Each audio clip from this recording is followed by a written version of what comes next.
Olá, queridos alunos, bom dia. Estou Cleide aqui mais uma vez para explicar um pouco para vocês agora sobre a Era Napoleônica.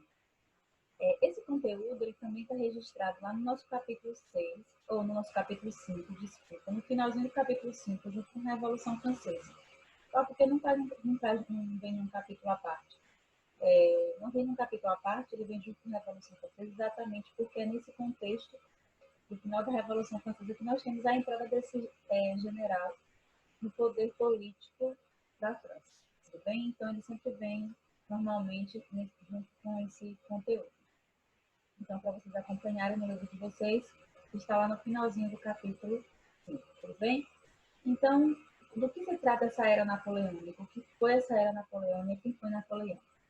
Lá na parte, no vídeo, parte 2 de Revolução Francesa, a própria explicou um pouquinho de como se deu a entrada desse Napoleão Bonaparte, de como é que ele entrou no poder da França, de como, por que ele entra no poder da França, por que ele foi escolhido junto, diante de tantos outros militares, por que ele é escolhido, por que ele é a pessoa escolhida para retomar o poder francês nesse contexto, certo? Então, de antemão, relembrando aqui, como eu falei no segundo vídeo de Revolução Francesa, Napoleão Bonaparte, ele entra no poder francês por meio de um golpe chamado golpe de 18 de Brumário.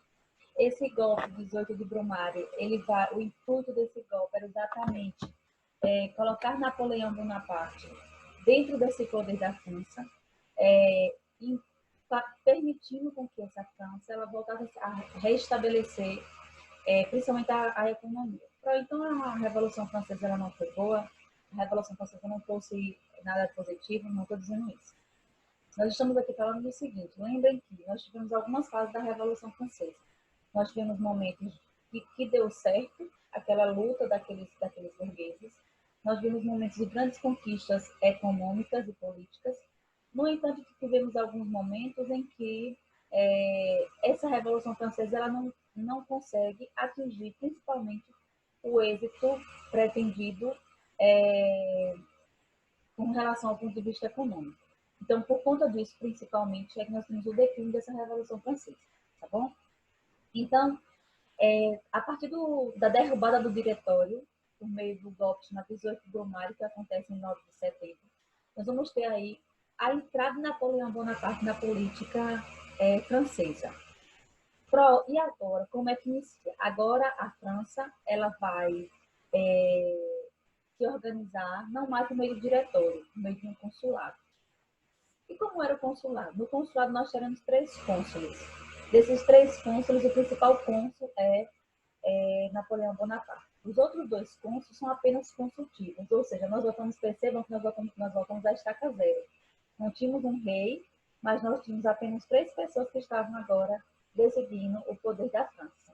Antes nós tínhamos uma assembleia, nós tínhamos vários grupos políticos, nós tínhamos várias pessoas votando democraticamente para a escolha das suas opiniões.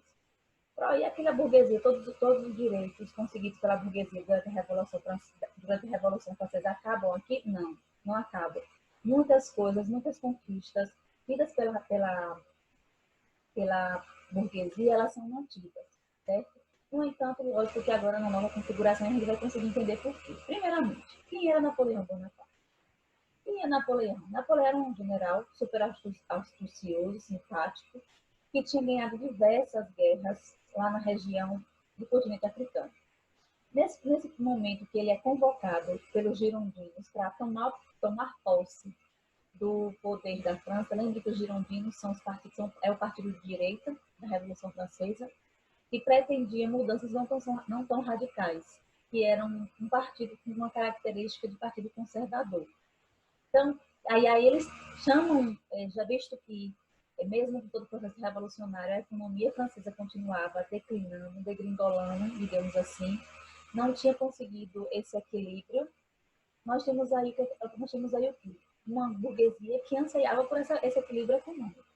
E aí que convocam esse Napoleão. Mas por que um militar à frente? Lógico que tinham outros interesses partidários, interesses da própria classe, desses conservadores, que nós vamos ver mais à frente.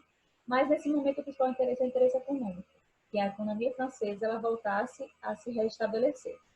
Então, Napoleão Bonaparte tinha mais ou menos aí Ele tinha mais ou menos aí uns 10 a 15 anos dentro do exército. E o que vai acontecer? Ele tinha ganhado várias guerras. Então, os girondinos dizem, não, ele é um homem ideal, um homem de impulso, um homem forte, um homem que vai conseguir organizar o poder francês, principalmente do ponto de vista econômico.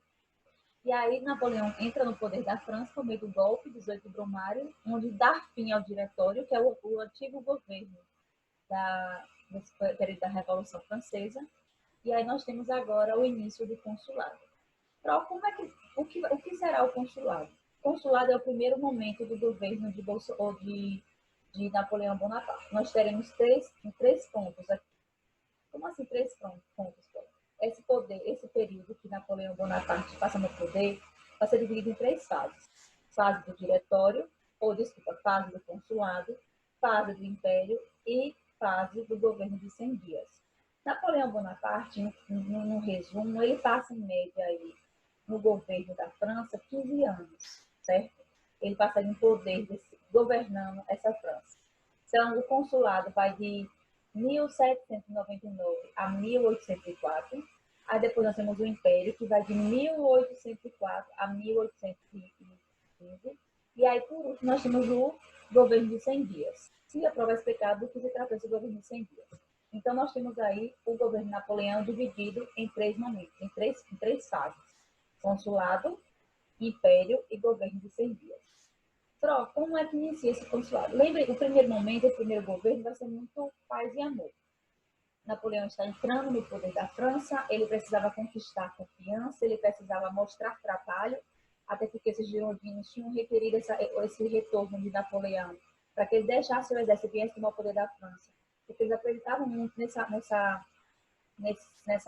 força que Napoleão possuía e que Napoleão conseguiria colocar a França novamente nos eixos, certo? Então, prosseguindo aqui, a primeira fase do governo de Napoleão, nós temos a fase do consulado. Então, a fase do consulado será, como eu disse agora para vocês, será uma fase muito boa. Tudo vai prosperar, tudo vai dar certo.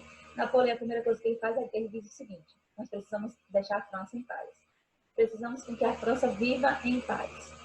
E aí ele vai fazer vários acordos com países vizinhos, vai tratar de uma pacificação interna e externa para sanar os problemas de conflitos, de brigas que vinham sendo acarretados lá desde o início da Revolução Francesa. Então, agora vamos acabou a Revolução, né? Com o golpe acaba a Revolução Francesa. E aí eles, não, para a gente selar a paz, para a gente viver todo mundo paz e amor, de vibes, vamos aí então, gente, tratar de uma pacificação, vamos primeiro dar paz a esse povo. Então, depois a gente trata das outras questões. E a primeira coisa que ele faz são esses acordos de paz. Então, por que esses acordos de paz? E qual era o intuito de Napoleão Bonaparte nesses governos, ou nesse governo consulado, e por que é que ele trata disso? Lógico que, gente, Napoleão, ele tinha, que é uma característica desses governos militares, como é que eles conseguem conquistar o povo? Através da lábia mesmo, da conversa bonita, da conversa que serão salvadores da pátria, da conversa que tudo vai se resolver a partir do momento que eles entrem no poder. Então, assim também será o governo de Napoleão. Ele era um militar e vai se utilizar dessa boa lábia, dessa boa influência que ele tinha como um excelente militar, excelente postura como militar, para conquistar o poder e conquistar a confiança desse povo francês, certo? Então, aí esse consulado, como eu falei anteriormente, será um governo, ou será um poder, terão três cônsules, sendo que o principal cônsul era Napoleão Bonaparte, os outros dois cônsules, segundo e terceiro cônsul, eram apenas cônsules consultivos, ou seja, eles não tinham poder, não tinham autonomia, não tinham, digamos que, autoridade, certo? Ou seja, nós tínhamos na França o início de uma ditadura disfarçada, ou seja, nós tínhamos um militar, certo? Que entrou comendo pelas beiradas, digamos assim, para conquistar o apoio, conquistar a confiança daquele povo francês, certo? Consolidando a paz, resolvendo tudo do dia para a noite, certo? E com muitas promessas. E aí nós temos o desenrolar desse governo francês. A primeira coisa que se faz é o quê? O que ele faz? Acordo com a igreja, catolicismo como religião oficial, muitas ideias para poder, ó, digamos, aquela coisa de selar as influências, selar a paz com todas as classes, não só com a nobreza, mas também com o clero, e daqui a pouco ele vai também para fazer algumas coisas que favorecem a burguesia, ou seja, para tentar manter esse equilíbrio, certo? Então, esse período consular, essa primeira fase do governo Napoleão, ela foi marcada, além desse processo de pacificação, ela é marcada também por esse momento de recuperação econômica. Como eu disse para vocês, uma das principais críticas do governo da Revolução Francesa é que eles não tinham conseguido, nem os jacobinos, nem os girondinos haviam conseguido recuperar essa economia francesa que vinha em crise há muitos anos atrás. Então, assim, ele vai selar acordos com a igreja, tornando o catolicismo religião oficial, como eu falei, vai fazer governo ou acordo com a nobreza, promovendo a anistia. O que é a anistia? Liberando a nobreza, digamos assim, desculpando, perdoando a nobreza por todo e qualquer crime cometido. E aí muitas famílias francesas, muitos nobres franceses, como eu disse para vocês lá em Revolução Francesa, eu disse para vocês que muitos nobres franceses fugiram da França nesse contexto de Revolução Francesa. Então aqui nós vamos ter o retorno de muitos nobres franceses com essa anistia. E esses nobres vão recuperar suas terras que haviam sido tomadas também, que haviam sido por conta dessa má distribuição de renda que nós tínhamos, dessa desigualdade social que nós tínhamos na Revolução Francesa. E também, além disso, ele vai tratar de uma recuperação econômica. Então, nós vamos ter aí financiamentos, criação de nova moeda, criação de bancos, ou do Banco Nacional da França, ou seja, várias medidas que vinham atender, digamos assim, os anseios daqueles grupos e aquelas classes. Percebam que aqui, se atentem, que aqui nós temos novamente, digamos que, esse retorno da supremacia desse poder do clero e da nobreza. Nós tínhamos aqui início de uma ditadura disfarçada que vai desenrolar por muito tempo na França, mas não será chamada assim, será chamada Era Napoleônica. E aí nós vamos ter um modelo, um governo totalmente diferente do governo que nós tínhamos lá na Revolução Francesa, e qual era o objetivo daquela Revolução Francesa, tá bom? Então, o que é que nós temos aqui? Então, nesse momento, o Napoleão Bonaparte, ele vai conseguir seus objetivos nesse primeiro momento, que é de apoio dessas classes, de realmente uma conquista para se manter no poder, tá bom? Então, aí, como eu disse para vocês, Napoleão Bonaparte é o primeiro cônsul, responsável pelo poder executivo por 10 anos. Ele cria uma constituição, ele escolhe ministros, ele cria um código civil napoleônico, ou seja, tudo aquilo que foi conquistado, toda aquela declaração dos direitos do homem e do cidadão, lá na Revolução Francesa, a Constituição feita na Convenção Nacional, tudo aquilo, gente, será zerado, certo? Passa a não existir mais. Aquilo não será mais válido a partir desse momento.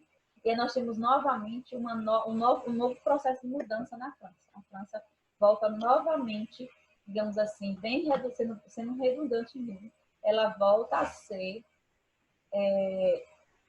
digamos assim, possuir características bem semelhantes ao que ela possuía no período monárquico.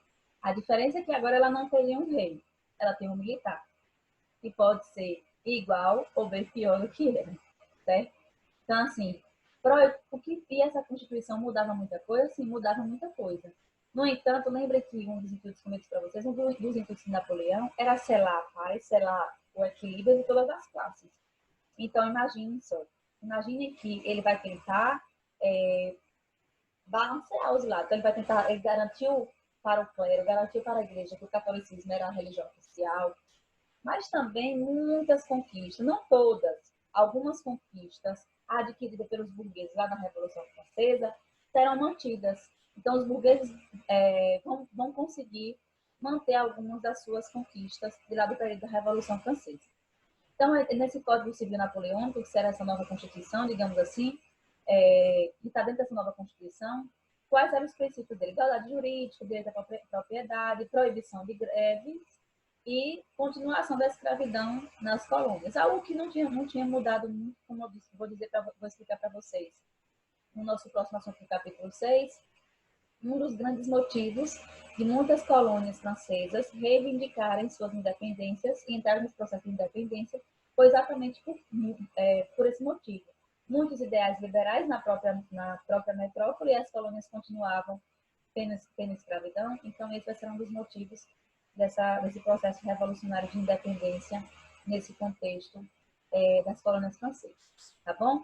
Então, como eu coloquei até marcado, muitas conquistas burguesas elas foram asseguradas, controle do ensino, a educação, ele transforma a educação pública, certo? E é obrigatória nos primeiros anos, transformando em cônsul vitalício, ou seja, ele eram 3 cônsules que organizavam, mas ele era o cônsul principal e os outros eram apenas consultivos. E quando eu falo em cônsul vitalício, eu estou dizendo que ele não teve época para sair. Entrou, mas a partir de agora não ocorreria eleição para, se ele não desse certo, voltar a escolher outro. Não.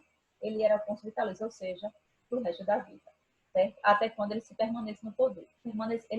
Até quando ele permanecesse no poder. Algo que eu não falei para vocês, que eu estou passando, quando eu falo de pacificação, ele vai enfrentar muitas críticas e muitas guerras quando ele entra nesse processo de pacificação. Porque, principalmente Áustria e Prússia, queriam que a França voltasse a ser uma monarquia. Não aceitavam, não admitiam Napoleão Bonaparte no poder. Então, as primeiras guerras que Napoleão vai fazer, que ele vai participar estando à frente desse poder francês como cônsul, será contra Áustria, Prússia e Rússia. Tudo bem? Então, a partir de agora, no consulado, não teremos mais votações, teremos plebiscitos, que é semelhante à votação. No entanto, haviam algumas restrições nesse plebiscito. Lembrando que durante todo o governo de Napoleão, as decisões serão por meio de plebiscito? Não mesmo. Apenas nessa primeira fase, na fase do consulado, que dura poucos anos, dura aí cerca de 5 anos, essa fase do consulado. Então, apenas nessa fase do consulado, que nós teremos aí os plebiscitos. Após o término da fase do consulado, quando ele se autoproclama imperador francês, aí nós não teremos mais plebiscito. Aí nós teremos novamente, no poder da França, uma única pessoa mandando em tudo e em tudo, certo? E a economia, ele consegue restabelecer? Consegue. A economia, ele consegue restabelecer, ele consegue controlar.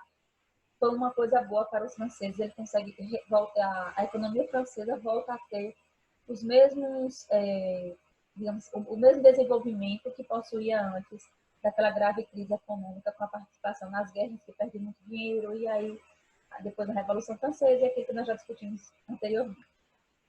Então, nós temos aí, e aí, no ano de 1804, ele se autoproclama imperador da França, certo?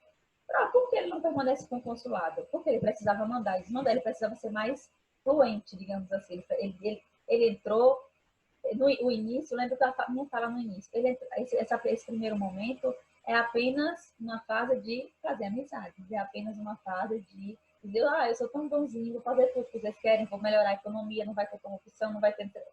Ou seja, não vai ter crise na economia, não vai ter desemprego.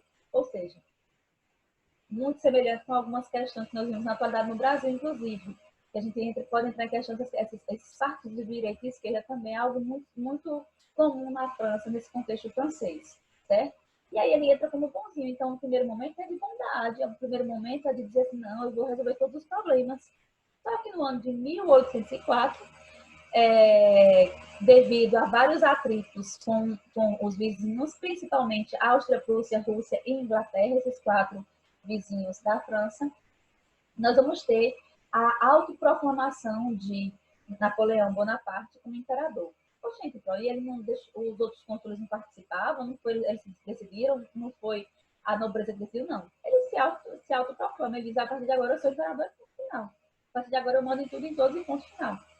E aí, o principal rival da França, que continuava sendo, né, como a gente já sabe, é a Inglaterra, por conta de uma disputa comercial, de concorrência e tudo mais.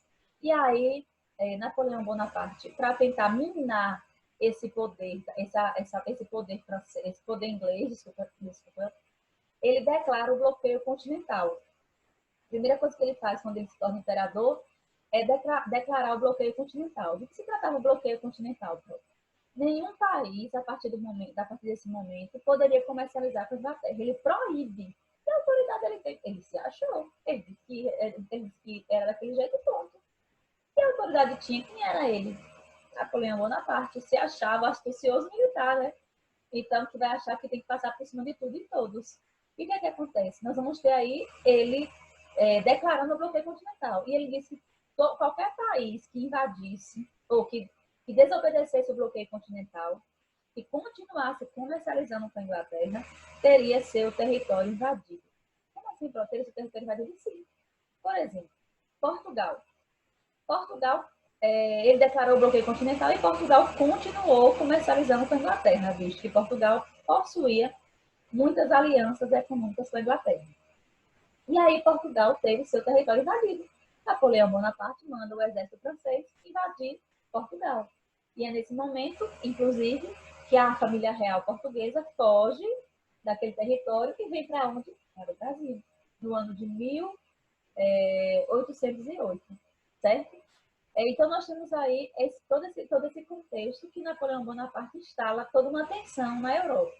Então, aí, tudo isso visando se manter nesse poder, né? E garantir a astúcia, garantir a sua fama, digamos assim. Então, aí o povo apoiou quando ele se autoproclama imperador. Gente, lembrem que na fase do consulado, ele foi tido como bonzinho. Então, o que acontece? Nós teremos aí muita gente apoiando Napoleão. Muita gente tinha conquistado, ele tinha conquistado a amizade, conquistado a confiança de muitos franceses, ou seja, as pessoas confiavam no que Napoleão falava. Então, assim, ele foi por meio como eu falei para vocês, entrando assim aos poucos nesse governo francês, e aí ele consegue esse apoio. Então, nós tínhamos mais de 60% da população francesa naquela época acreditava no que Napoleão falava. Ou seja, nós tínhamos um desequilíbrio, né? uma instabilidade política e econômica muito grande na França. Vem alguém que promete fazer todas essas mudanças? Lógico, ele vai conseguir o apoio desses franceses nesse contexto. E aí, nesse momento, nós temos mais de 60% da população francesa apoiando Napoleão Bonaparte, certo? Então, o que nós temos aí? Aqui a Pro colocou, inclusive, nesse primeiro momento aqui, nós temos aqui nesse mapa, aí no slide de vocês que vocês estão verificando, nós temos aí a Batalha de Trafalgar. É a primeira batalha que Napoleão vai perder quando ele entra, a partir do momento que ele entrou no governo francês e antes disso. É a Batalha de Trafalgar, quando a França, quando as tropas napoleônicas são derrotadas pela Inglaterra. E aí, nesse momento, quando ele é derrotado pela Inglaterra, que ele fica com raiva, né, fica chateado por ter perdido uma guerra, e aí é quando ele declara o bloqueio continental que eu acabei de explicar, certo? Então, Napoleão, como eu coloquei aqui, o Napoleão proíbe os países da Europa de manter relações comerciais com a Inglaterra. E qual era o intuito dele em fazer isso? Era que a economia da Inglaterra minasse, que a economia inglesa entrasse em colapso, que a economia inglesa entrasse em crise e que eles não conseguissem se recuperar. Então, mas a Inglaterra, lembre-se que a Inglaterra ela possuía muitas áreas de influência. A Inglaterra possuía, nesse momento, um comércio super consolidado, já uma economia muito consolidada, certo? Então, assim, o que a Inglaterra vai fazer nesse momento? A Inglaterra vai reforçar seu comércio nas Américas. E aí nós vamos ter, assim, ela dizer, não depende só da África, não depende só do comércio com a África ou com países europeus. Eu tenho muitas áreas comerciais nas Europas ou nas Américas. E é isso que a Inglaterra vai fazer, vai fortalecer. Inclusive o Brasil, por exemplo, boa parte nesse contexto aí, nós tínhamos uma grande exportação, digamos assim, de produto ou importação de produtos ingleses que eram pedidos no Brasil, por conta de vários acordos desde lá do fim da escravidão no Brasil, entre o Brasil, Inglaterra, entre Portugal e Inglaterra, certo? Então, aqui, ó, percebam que ele começa, o que acontece? Ele começa realmente a iniciar um processo revolucionário muito grande na Europa, quando os países começam a desobedecer o bloqueio continental. Muitos países obedeciam, mas muitos países desobedeceram o bloqueio continental e continuam comercializando com a Inglaterra. E aí, nesse momento, nós temos Napoleão Bonaparte cumprindo com o que ele disse anteriormente, que quem continuasse comercializando com a Inglaterra teria seu território invadido. E aí, realmente, ele vai invadir.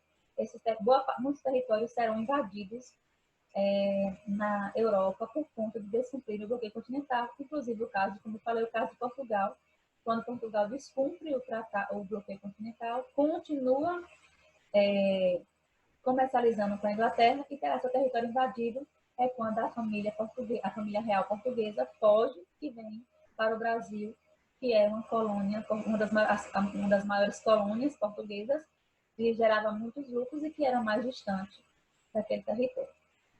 Quais as consequências do que eu acabei de falar para vocês? A fuga da família real, muitos produtos começaram a entrar em escassez na Europa, e essa escassez de alimentos e produtos na Europa gerou o aumento desses valores, desses produtos, o que gerava uma nova crise europeia. Então, muitas populações, a exploração de populações dominadas, principalmente na região da África, mas Napoleão resistia, certo? Ele continuava fazendo várias guerras, continuava invadindo territórios por conta do descumprimento. Quais foram as guerras? Ele continuava ganhando? Não. Muitas guerras ele perdeu. Perdeu guerras na Rússia. Por exemplo, quando a Rússia continua com... lembrem que eu disse para vocês, Áustria, Rússia, Prússia e Inglaterra é quem enfrentava o Napoleão de frente. Digamos assim, eles não tinham medo de Napoleão, como outros territórios possuíam. Como o caso de Portugal, que a família real foge, simplesmente. Então, o que acontece? Na Rússia, por exemplo, quando eles chegam na Rússia para invadir aquele território, eles enfrentaram um inverno muito rigoroso na Rússia. E o exército napoleônico não estava preparado, eles não imaginavam que iriam enfrentar aquilo.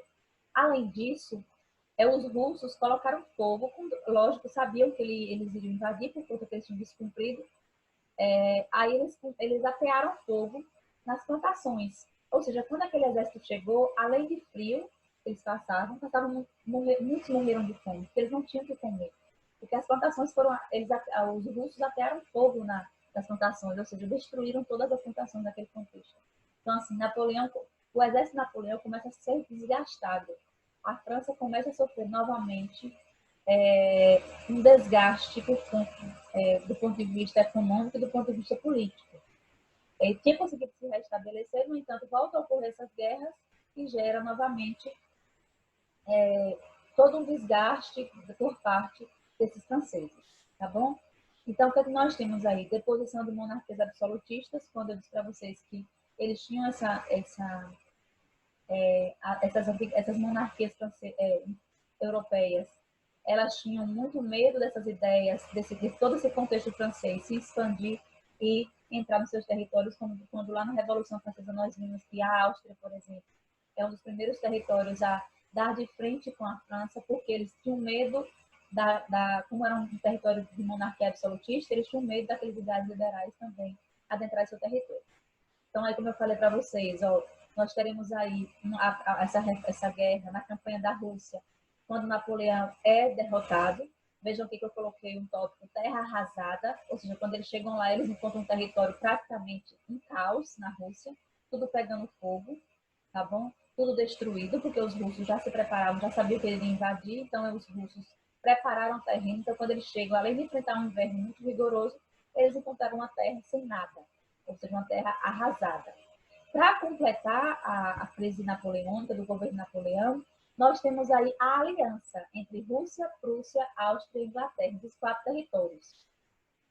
Esses 4 territórios, quando perceberam que Napoleão estava enfraquecendo, quando perceberam que o governo de Napoleão já não era tão astucioso, que Napoleão já estava com um exército muito enfraquecido, esses 3 territórios, eles se unem. Esses 4 territórios, Áustria, Prússia, Rússia e Inglaterra, eles se unem. São os 4 principais inimigos de Napoleão. E aí, quando eles se unem, eles fecham cerco para Napoleão. E aí, eles vão prender Napoleão e vão mandar Napoleão para um exílio na ilha de Elba. E aí, na ilha de Elba, e aí, como é que fica a França? Napoleão vai ser exilado, e aí como é que fica a França? Quando ele estava lá no exílio, ele começou a saber que a, que a França estava voltando a ser uma monarquia. O rei, o herdeiro do trono, o rei Luís XVIII, vai querer tomar posse do trono francês e querer restabelecer a monarquia na França. Ou seja, percebam como acontece na França. Nós tínhamos uma monarquia consolidada, Luís XVI, não é isso? O início de uma Revolução Francesa, tudo, tudo vai mudar de uma hora para outra. Aí nós temos essa Revolução Francesa que vai acabar. Nós temos aí a manutenção de algumas conquistas daqueles burgueses, a entrada de Napoleão, o Império de Napoleão. Napoleão volta a fazer da França um território que não tinha democracia, que não tinha direitos liberais, muitos direitos liberais foram extinguidos. E aí agora nós temos, com a crise napoleônica, nós temos a França voltando a estaca zero, voltando a ser uma monarquia, com o apoio desses 4 territórios. E aí Napoleão Bonaparte, eles fecharam o cerco para Napoleão, já que Napoleão estava muito enfraquecido, o poder de Napoleão estava enfraquecido, principalmente quando perdeu muitas guerras. E aí eles exilam Napoleão na ilha de Elba. Quando Napoleão estava na ilha de Elba, ele começou a saber só das fofocas, as conversas, que a França estava voltando a ser uma monarquia, que Luís XVIII estava retornando ao poder francês, e que Luís XVIII estava organizando para tornar a França novamente uma monarquia absolutista. E aí ele começa a ficar agoniado, começa a ficar nervoso. E aí, para quantos dias é que ele passa aí na ilha de Elba? Ele passa aí cerca de 300 dias exilado. Quase um ano ele passa no exílio. E aí o que acontece? Lá no ano, tá vendo? No ano de 1815, nós temos aí Napoleão diz, não, é inadmissível, não posso de jeito nenhum ficar aqui vendo essa bagaceira lá na França, não. Eu vou voltar e eu vou conseguir entrar no poder francês. E eles vão ter que se retirar e eu vou voltar a ser o imperador francês. E aí ele retorna para a França e diz, não, expulsou todo mundo, tirou todo mundo do poder novamente. E diz, não, quem é o imperador daqui sou eu vou voltar a mandar aqui na França. Não é vocês que mandam, não. Se retirem da França. E aí ele consegue, gente. Ele era muito astucioso e conseguiu. E aí nós vamos ter o quê? Ele ficando aí no governo chamado governo de 100 dias, que é o último governo de Napoleão, a última fase do governo de Napoleão. Só que Napoleão, gente, apesar de conseguir retornar no poder francês, ele já não tinha mais idade, ele já não tinha mais aquela força que tinha quando era um jovem general. Ele já não tinha mais segurança como tinha antes, ele já não tinha mais tanta força e tanto equilíbrio, digamos assim, político, econômico, como ele teve lá no ano de 1799, quando ele entrou no poder da França. Então, aí nós vamos ter o quê?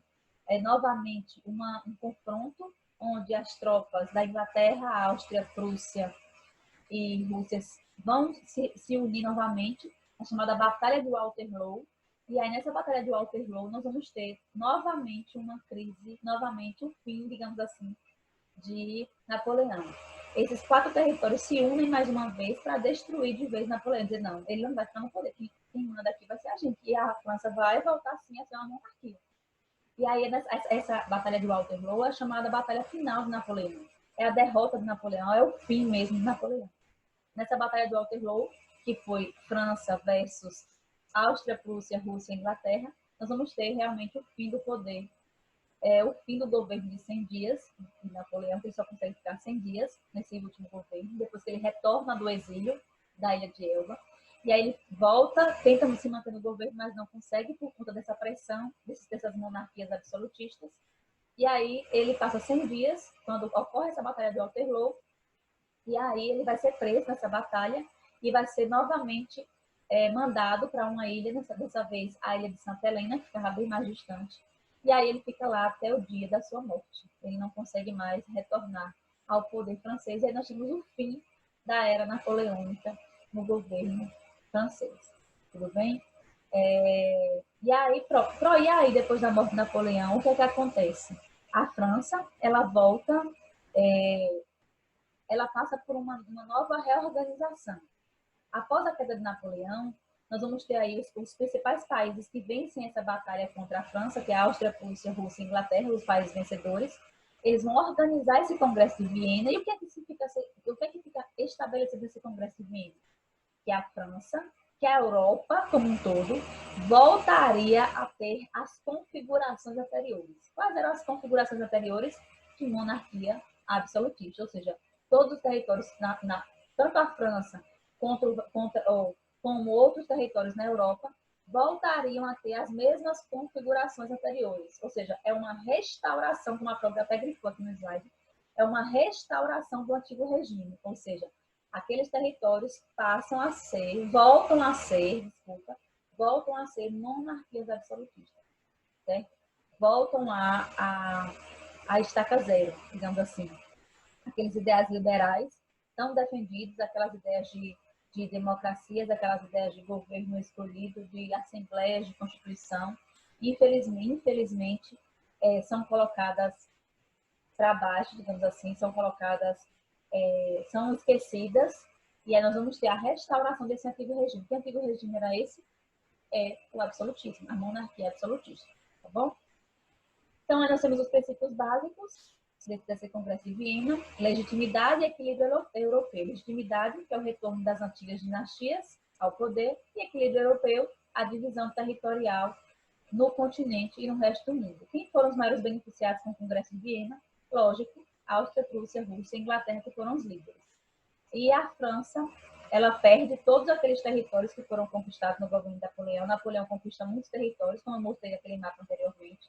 Ele ganha muitos territórios na Europa, mas aí, após o Congresso de Viena, a França volta a ser aquele país pequenininho, sem a anexação daqueles territórios que haviam sido conquistados por Napoleão Bonaparte. Tudo bem? Finalizamos aqui esse governo Napoleão, a era napoleônica. Esperem ter entendido. Se não entenderam, anotem as dúvidas que a gente retira lá na aula de interação, tá bom? Beijo, tchau, tchau.